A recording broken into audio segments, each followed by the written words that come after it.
You know, whenever speaking about Shawn Carter, aka Jay-Z, you have to realize that we are talking about one of the most powerful people in the music industry. Not only just in hip hop, but just the music industry. Now, the reason why I say this is because in 2024, at the Grammy Awards show, this man acknowledged the fact that Beyonce was the most nominated at the Grammy Awards show, but never won Album of the Year. And subsequently, the following year, guess what award Beyonce won this year at the Grammy Awards? Now, I'm not saying that she won Album of the Year award after Jay-Z pointed out that she didn't have one. I'm just saying that she won Album of the Year award after Jay-Z pointed out that she didn't have one. So, you know, safe to say that he's probably the most powerful, one of the most powerful influences in the music industry. Now, with that being said, I also wanted to highlight something else that I doubt a lot of publications are going to highlight because, of course, the lies are more entertaining than the actual truth. But when it comes to the 2000 lawsuit where Jay-Z was accused of forcing himself upon a 13-year-old girl, just know that entire case was dismissed with prejudice, meaning it cannot be refiled. And Jay-Z claims he never settled or paid anything. That is very important to know because if you don't know, when it comes to these lawsuits, I've heard time and time again, especially how common it is whenever they're looking for a certain settlement number. Because if you sue a high profile celebrity and if they just want the story to go away, they'll basically give you an upfront settlement so that at the end of the day, it won't end up in bad press for the whatever celebrity they're particularly suing.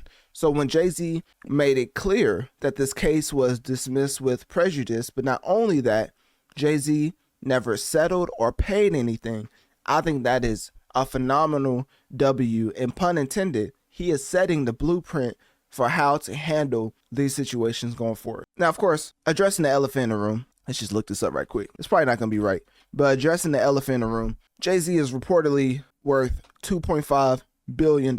So safe to say he has certain resources that you probably don't have. So as far as the blueprint and showcasing how to get around these type of lawsuits, especially if they don't hold any validity, but they're looking for a settlement, I think Jay-Z showed a simplistic blueprint of how to come at these type of allegations. But at the same time, you have to realize that Jay-Z's net worth is probably one of the few that is hard to replicate, right? So he's going to have resources and accessibility to things that we probably don't have. But the main thing I wanted to get at was Jay-Z being clear of the allegations that was set upon him by Tony Busby. So with that being stated, that's a very pivotal W for Jay-Z. I'm pretty sure he was dealing with a lot of turmoil behind the scenes due to this lawsuit. And so with these being denied and him not having to pay out or have any type of settlement, I think that's just a huge W on Jay-Z's part. Now, for this particular segment, we are getting into a lawsuit that is basically Patel versus Dorsey. What does that mean? Well, Block Inc., which Jay-Z is a member of, it was formerly Square, and it was named in a shareholder lawsuit alleging that the company allowed its platforms, Cash App, Square, to be used for illegal activities like money laundering, sex trafficking, drug trafficking, and more. So this lawsuit is pretty important as far as in Jay-Z's career trying to get around this lawsuit. So not only did he just get off the battlefield with the Tony Busby lawsuit, but now he has another lawsuit that's going at not only Jay-Z, but the entire Block Incorporation, formerly known as Square. So this lawsuit claims that the company failed to implement proper security and compliance measures, allegedly inflating user metrics and allowing criminal activity. Yes, ladies and gentlemen, this lawsuit is going there. So as far as what is hinting towards, I have a few ideas on what it's hinting towards. But of course, I'm not the police. I don't have a badge. Let them figure it out. So let's just continue with the lawsuit. Is this how you say the Shaw Law Firm? How in the world? How you pronounce that? Come on a second. We're going to get Jarvis on the case. Shaw Law Firm. Shaw Law Firm. Okay.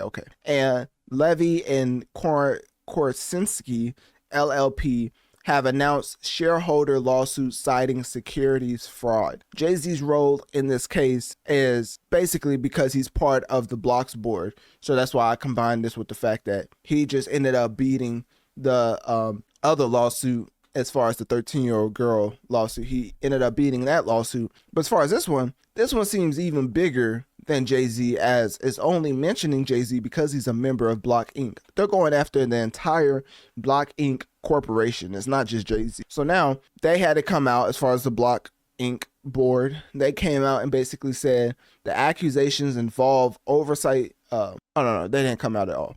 But basically going more into a lawsuit, they said that the accusations involve oversight failures rather than direct wrongdoing. So I think that's very pivotal, especially for Jay-Z to get around this case. I just wanted to point that out because not only did he just get done dealing with the 13-year-old girl lawsuit and it ended up effectively winning that one without having to settle out or pay anything, but now he's right back to being sued in an entire corporation lawsuit because he's part of blockchain.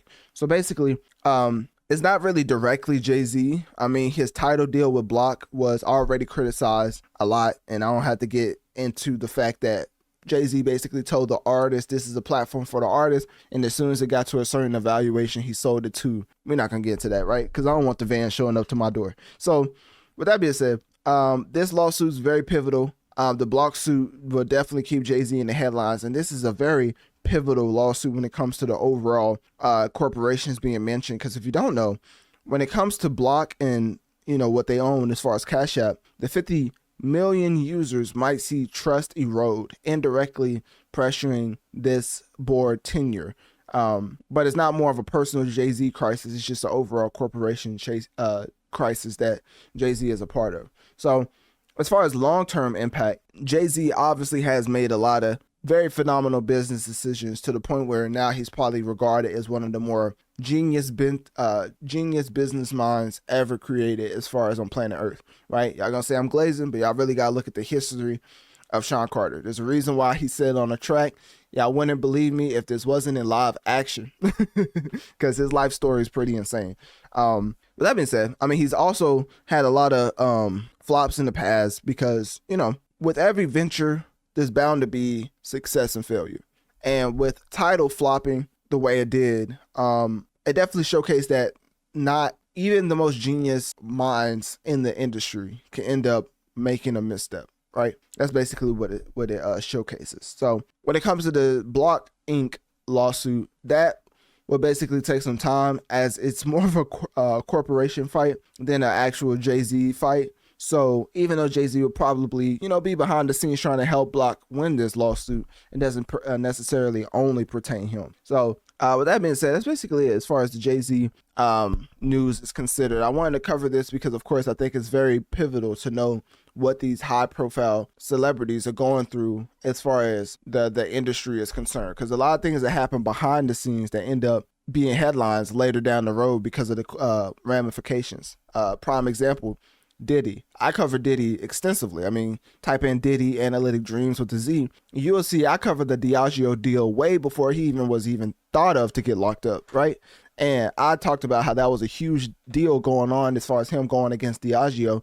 And now to the point where certain evidence that had put him behind bars was already known about, but was hidden.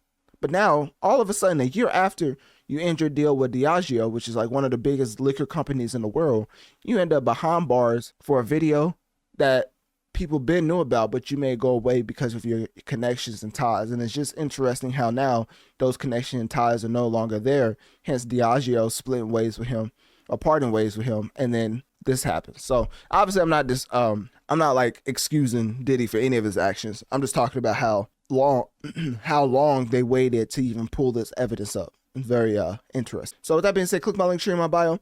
Let me know on one of my social medias. What do you think about Jay-Z being sued because of being part of a Block member?